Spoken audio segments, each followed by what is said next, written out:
চারিদিকে কিন্তু বরফ আর বরফ, পুরো বরফের স্বর্গরাজ্য। তার মধ্যে কিন্তু ঢুকে গেছি আমরা। বারলাচালা আর 5 কিলোমিটার বলছে, এখানেই এত, আর বারলাচালায় কত বরফ পড়বে। তবে যেটা হাতে পেয়েছি সেটাই আগে দেখে যাই, যেটা পরে পাবো সেটা পরে পাবো। তারপরটা কিন্তু পড়ে গেছে, তারপরে তাকে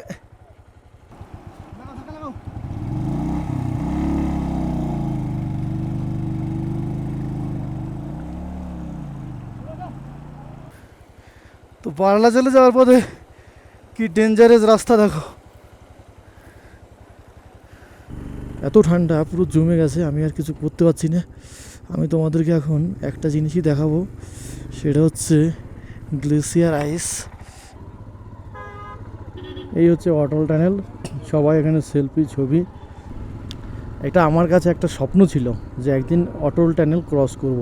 মারো মারো মারো মারো মারো মারো আর মারো আর মারো। আজকে আমার জীবনে একটা সেরা অ্যাডভেঞ্চার, যেখানে আমাদের 2-3জন রাইডার পিছনে পড়ে গেছে। আমরা টেন্ট কাটিয়েছি, আমাদের কাছে খাওয়ার কিছু নেই। Good morning from Manali. আজকের আমাদের ডে 7। তো কলকাতা টু লাদাখ সিরিজের এই 7 নম্বর দিনে যারা এখনও অবধি আমাদের সঙ্গে আছে তাদের প্রত্যেককে অনেক অনেক ধন্যবাদ। তো শুরু করছি আজকের জার্নি মানালি থেকে। আজকে মানালি থেকে পৌঁছাবো সারচু, যেটার দূরত্ব 180 কিলোমিটার, আর হাইট হচ্ছে 13,400 ফিট। তো এতটা হাই অ্যালটিটিউড আজকে কভার করব। তার জন্য আমাদেরকে মেন্টালি এবং শারীরিকভাবে খুব প্রিপারেশান নিতে হচ্ছে। আর এই সুন্দর ভিউটাকে ছেড়ে আমাদেরকে বেরোতে হচ্ছে রাস্তার দিকে। তো চলো গ্যাস, রাস্তায় যেতে যেতে বারলাচালার বরফ আর তার সঙ্গে বরফ আইস ওয়াল সমস্ত কিছুই থাকবে এই ভিডিওটা খুব ইন্টারেস্টিং হতে চলেছে। চলো দেখা হচ্ছে মোটো ব্লগিং সেটআপে। তাহলে শুরু করছি আজকের জার্নি। জয় জয় পাগলা বাবা, ভোলা বাবার নাম নিয়ে শুরু হয়ে গেল আজকের জার্নি মানালি টু সারচু। যেটা আগেই বলেছি, এটার হাই অ্যালটিটিউড 13,400 আর যেতে হবে 180 কিলোমিটার। তো আমরা নর্মাল দিনে 700 কিলোমিটার 800 কিলোমিটার রাইড করেছি, কিন্তু আজকে যেহেতু পাহাড়ি রাস্তা এবং চরম ভয়ঙ্কর রাস্তা, সেক্ষেত্রে কিন্তু আজকে আমরা 180টা অনেক দূরত্বের মধ্যে পড়ে যাবে। তো যাই হোক, চলো, রাস্তার অভিজ্ঞতা রাস্তাই হয়, বাড়িতে বসে কিছু হয় না।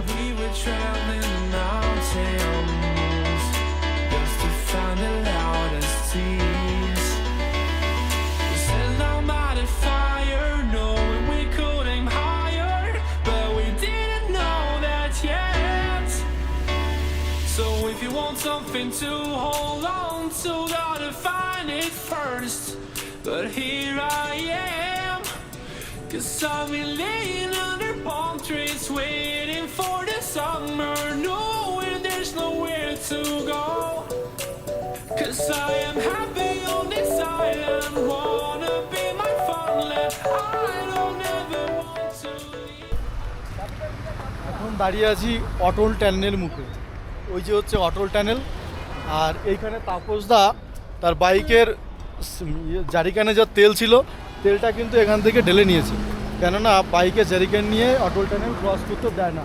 মানে কোনো রকম দাহ্য পদার্থ, তেল, গ্যাস, এরকম কোনো রকম দাহ্য পদার্থ নিয়ে কিন্তু অটল টানেল ক্রস করতে দেয় না।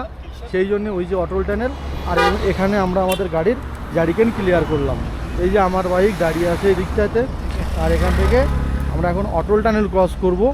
অটল টানেলটা তো জানোই একটা ঐতিহাসিক ব্যাপার আছে। তো চলো বেরিয়ে যাই অটল টানেল ক্রস করে। সামনেই পড়ছে অটল টানেল, আর এখানে কিন্তু প্রচুর জাম, সবাই এখানে সেলফি ছবি সমস্ত কিছু তুলছে, লোকজন প্রচণ্ড পরিমাণে দাঁড়িয়ে আছে। এটা আমার কাছে একটা স্বপ্ন ছিল যে একদিন অটল টানেল ক্রস করব। আজকে কিন্তু সেই জায়গাটায় পৌঁছে গেছি। তো এর জন্যে মানে কি বলবো, আমাদের গ্রুপের প্রতিটা রাইডারকেই অনেক অনেক ধন্যবাদ। এই অটল টানেলের সামনে কিন্তু আমাদেরকে দাঁড় করিয়ে দিয়েছে। তো চলো রাইডার, দেখো অটল টানেলের দূরত্ব কতটা। এখানে 40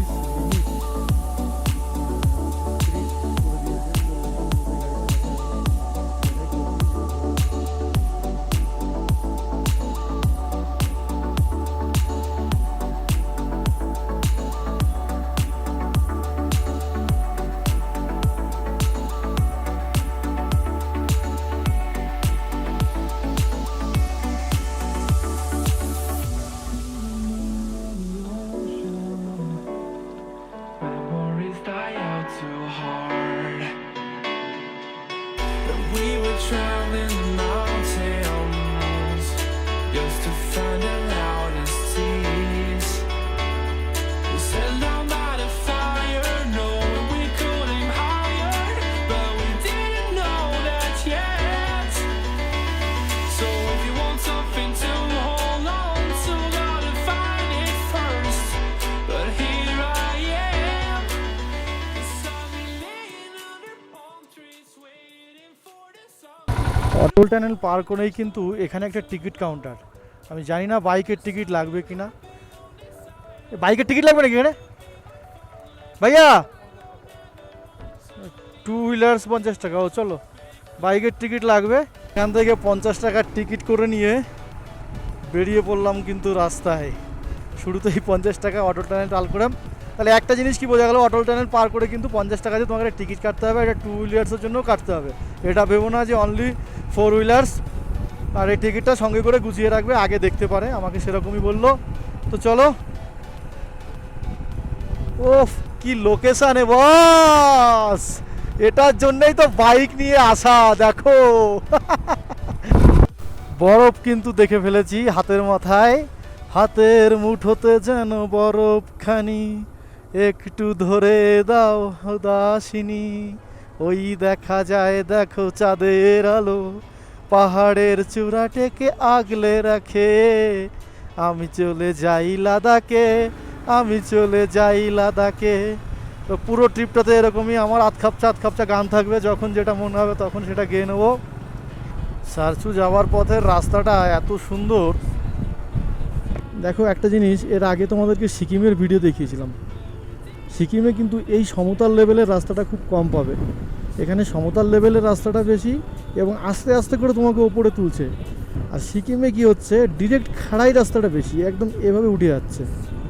এইটা হচ্ছে একটা ফ্যাক্ট। এই ক্ষেত্রে কিন্তু যারা একটু মানে হাইটের মানে খাড়া পথে রাইড করতে অসুবিধা হয় তারা কিন্তু এরকম রাস্তা দিয়ে লাদাখে সহজে পৌঁছতে পারবে। কিন্তু একটাই সমস্যা, সেটা হচ্ছে লাদাখে লং টাইম বাইক চালানোর অভিজ্ঞতা থাকতে হবে এবং শরীরের স্ট্যামিনাটা ওই লেভেলের হতে হবে যে তুমি লং টাইম বাইক চালাতে পারো। তা লাদাখে ওইটাই ব্যাপার। দেখো এই পাহাড়ের খাঁজটা দিয়ে ওদিককার বরফগুলা দেখা যাচ্ছে। দেখো মানে কি সুন্দর, কি সুন্দর, এর কোনো ভাষায় প্রকাশ করে বোঝানো যায় না। দেখো পথটা আবার এরকম দিয়ে আবার নিচে চলে যাবো আমরা। এইমাত্র উপরে উঠলাম, আবার আমাদেরকে নিচে নামিয়ে দিচ্ছে। এটা কি মেনে নেওয়া যায়? এত কষ্ট করে উপরে উঠছি তেল পুড়িয়ে, আবার বলছে নিচে নেমে আবার উপরে ওঠো। এটা কিন্তু আড্ডা মারছে আমাদের সঙ্গে প্রকৃতি। না, এটা ঠিক না। এই যে টার্নিংগুলো নিচের দিকে নেমে যাচ্ছে, তোমরা যারা রাইডার আছো, যারা বাইক নিয়ে আসতে চাও, তারা কিন্তু একটা জিনিস খেয়াল রাখবে, এই সময়টা কখনো পায়ের ব্রেক বা হাতের ব্রেককে কাজে লাগানোর চেষ্টা করবে না। যতটা পারাবে ইঞ্জিন ব্রেক। ইঞ্জিন ব্রেকিং কী জিনিস, এই যে আমার এখানে আমি গিয়ারটাকে কমিয়ে দিলাম। গিয়ারটাকে কমিয়ে দিলে দেখো গাড়িটার গতি অটোমেটিক একটা আওয়াজ করে গতি কিন্তু কমে যাবে। এটাকে বলে ইঞ্জিন ব্রেক। তো এইটা তুমি প্রয়োজনে 1 গিয়ারে চলে আসো যদি অতিরিক্ত খারাপ হয়, কিন্তু তবু এতে কোনো ইঞ্জিনের ক্ষতি হয় না। বরঞ্চ তোমার ক্ষতি তখন হবে যখন তুমি ডিশ মেরে ডিশটাকে তুমি গরম করে ফেলছো, তারপর ডিশটা কিন্তু তোমার আর ধরবে না। সেটা হচ্ছে ক্ষতি। এটাতে কিন্তু কোনো ক্ষতি নেই, ঠিক আছে? তো চলো, যারা পাহাড়ে রাইড করবে তারা অবশ্যই ইঞ্জিন ব্রেকিংটা ইউজ করবে, কারণ আমি এরকম রাইডার প্রচুর দেখেছি যারা এরকম সমস্যায় ভুগছে যে তাদের এই ঘন ঘন ডিশ মেরে তাদের কিন্তু ডিশটা ধরছে না। মানে ডিশটা হিট হয়ে গেলে ধরে না, তোমরাও জানো সেটা আবার ঠান্ডা করতে হয়। তবে ডিশ হিট হয়ে গেলে ঠান্ডা জল দেওয়ার কোনো প্রয়োজন নেই, ওটা আস্তে আস্তে ঠান্ডা হলে আবার অটোমেটিক ধরতে শুরু করবে, ভয় পাওয়ার কোনো কারণ নেই। আর ডিশ ধরতে গিয়ে যারা ক্লাচ ধরতে হয়, ডিশ ধরতে গিয়ে যারা ক্লাচ ধরে ক্লাচ প্লেটটা পুড়িয়ে নাও, তো এটা করো না। ডিশ ক্লাচ এই দুটোর একটাও ধরবে না। ইঞ্জিন ব্রেকিং করো, আস্তে আস্তে আগাও, আর সামনের নেড়া পাহাড়টা দেখো। বারালাচা কিন্তু এখান থেকে আর 69 কিলোমিটার, দারচা 24 কিলোমিটার। তো আমরা কিন্তু বারালাচালা গেলে বরফ দেখতে পাবো, আর বারালাচালা পৌঁছালে তুমিও বরফ দেখতে পাবে। চলো গুরু, এনজয় গুরু। এখানে কিন্তু অনেক ক্যাম্প আছে, যারা ক্যাম্প করতে চাও তারা কিন্তু এই ধরনের এখানে এসে এটা ক্যাম্প করা যায় না, এখানে হচ্ছে অন্য লোকের ক্যাম্প রেন্টে নিয়ে থাকতে হয়। তো কিন্তু খাওয়ার জন্য দাঁড়িয়ে গেলাম। ভাইয়া খানে के लिए क्या मिलेगा? दाल चावल सब्जी। दाल चावल सब्जी। चावल के साथ क्या मिलेगा? चावल दाल है दाल और है ऑमलेट। ऑमलेट? बनाए। थोड़ा चिकन वगैरह मीट, क्या मीट मिलेगा? मीट में थोड़ा टाइम लगेगा। चिकन में टाइम लगेगा क्या? क्योंकि चिकन घूमने गया क्या? घूमने गया तो फिर ले आया।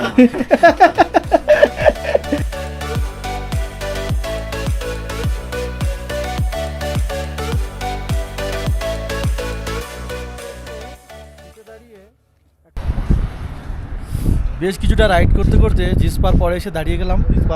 জিসপার আগে দাঁড়িয়ে গেলাম খাবার জন্য।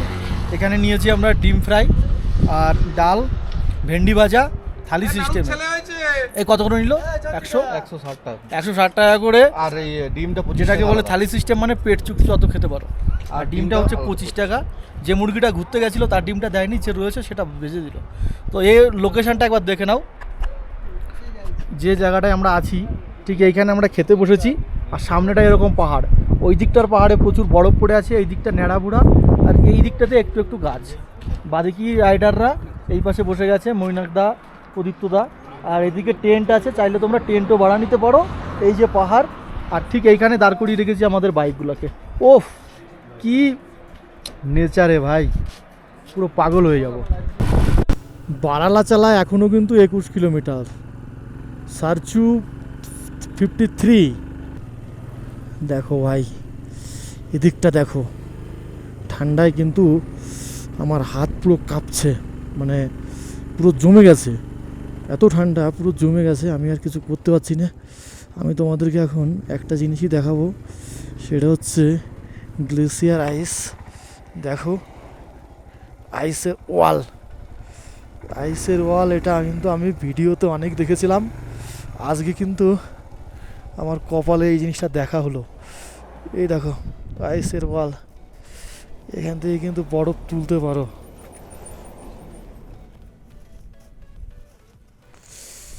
তোমার ভাই এক মুঠো বরফ নিয়েছে হাতে।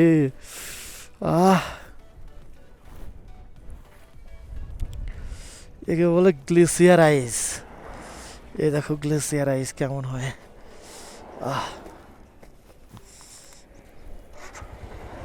চলো আগে চলো, আরো বড় পাওয়া যাবে। বারালা চালা যেতে আইস ওয়াল পাওয়া যাবে না সেটা কখনো হয় না, ঠিক আছে? দেখো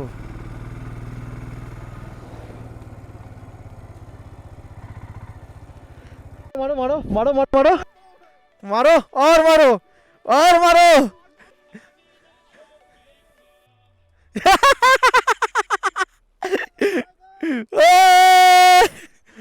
দেখি দেখি আমার তরফ থেকে একটা প্রদীপ্তদা একটা। এদিকে আমাদের ট্রাভেল উইথ তাপসকে একটু পেটো মেরে আসি, দাঁড়াও। শুধু বড় ছোট চালানো গাড়ি, হ্যাঁ খেলাম এখন ধরে। চারিদিকে কিন্তু বরফ আর বরফ, পুরো বরফের স্বর্গরাজ্য। তার মধ্যে কিন্তু ঢুকে গেছি আমরা। বারালা চালা আর 5 কিলোমিটার বলছে, এখানেই এত, আর বারালা চালায় কত বরফ পড়বে। তবে যেটা হাতে পেয়েছি সেটাই আগে দেখে যাই, যেটা পরে পাবো সেটা পরে পাবো।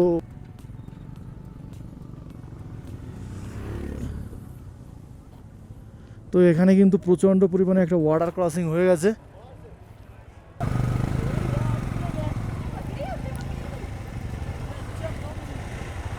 তারপরটা কিন্তু পড়ে গেছে, তারপরে তাকে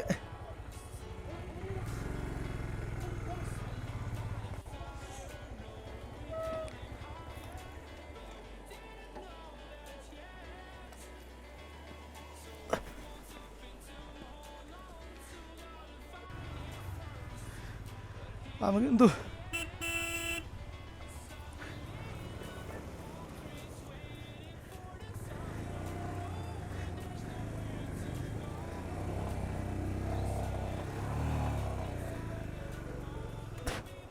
প্রদীপ্তদা টানো টানো।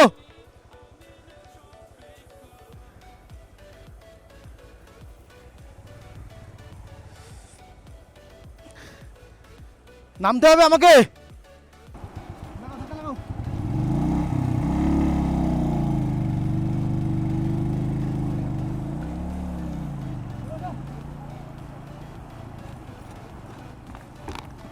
দেখতে পাচ্ছ কি দুর্ভিক্ষ, এখানে কিন্তু গাড়ি ঠেলে তুলতে হচ্ছে, সব পড়ে আছে, সাবধান।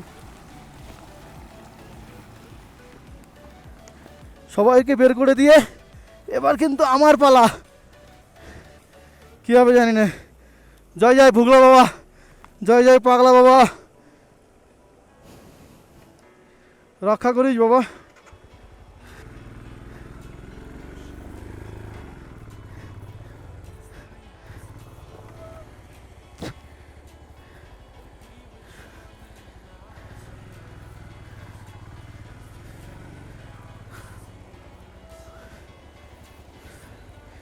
তো বারলা চলে যাওয়ার পথে কি ডেঞ্জারাস রাস্তা দেখো।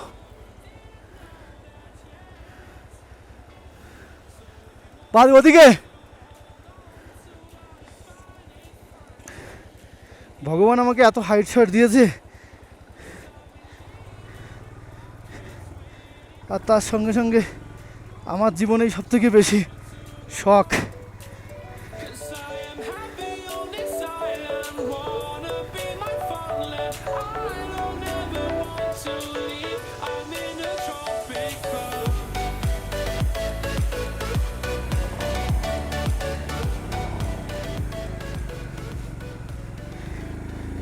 ঠাকুর পার করে দিয়েছো ঠাকুর, আর একটু ঠাকুর পার করে দিয়েছো ঠাকুর, আর একটু ঠাকুর, ঠাকুর ঠাকুর পার করে দিয়েছো। উফ, ডেঞ্জারাস রাস্তা। জয় পাগলা বাবা, পার করে এসছি ঠাকুর, ঠাকুর পার করে দিয়েছো ঠাকুর। আমার জুতোর মধ্যে পুরো জল ঢুকে গেছে, দেখো কীভাবে জল ঢুকেছে। শুরুতেই কিন্তু একটা ওয়াটার ক্রসিং ক্রস করতে গিয়ে তাপসদা পড়লো, সবার গাড়ি আটকে গেল। তো জানি না এরকম আর কটা আছে, একজনা বললো এরকম অনেক আছে। তো আমাদেরকে খুব সাবধানে সতর্কভাবে চালাতে হবে। তোমরাও আসলে সাবধানে এবং সতর্কভাবে চালাবে, অনেকেই ফিরে যাচ্ছে, ডেঞ্জারাস জোন। এখানে কিন্তু বারালাচালা ঢোকার আগে একটা লেক পড়েছে, ঠিক আছে, ডান দিকে একটা লেক, চারিদিকে কিন্তু বরফ পড়ে আছে, তারই মাঝখানে কিন্তু লেক। আর এই যে বাদিকে সব গ্লেসিয়ারগুলো বরফ পুরো পাথরের মতো জমাট বেঁধে আছে, এগুলো কিন্তু গলে না, জানো তো। গ্লেসিয়ার হচ্ছে ধুলোবালি আর বরফের সংমিশ্রণে যেটা হয়, সেটা বহুদিন এরকম থেকে যায়। সুরজতাল, তো এই জায়গাটার নাম কিন্তু সুরজতাল। এই তাল বলে এই যে ছোট ছোট পাহাড়ি এলাকায় যে মানে নদীগুলোকে না, এইগুলোকে তাল বলে, তাল। এই হচ্ছে সুরজতাল একটা লাভ পয়েন্ট। তো আমরা কিন্তু টেন্ট করবো বলে ভেবে নিয়েছি, আর এই যে দেখো এদিকে সবাই টেন্ট খাটিয়েছে, আমরা খাটাবো একটু তার পাশে, যেহেতু ওখানে একজন ব্যবসা করছে, ওর ব্যবসাটা তো আমরা নষ্ট করব না। তা আমরা এরকম একটা জায়গায় টেন্টটা খাটাবো। এখানে কিন্তু আমরা টেন্ট খাটানোর জন্য রেডি, আমাদের বাইক দাঁড়িয়ে গেছে, আমাদের কিন্তু ক্যাম্পিং চলছে। মইনাকদাস খাটাচ্ছে, এরপরে আমি খাটাবো।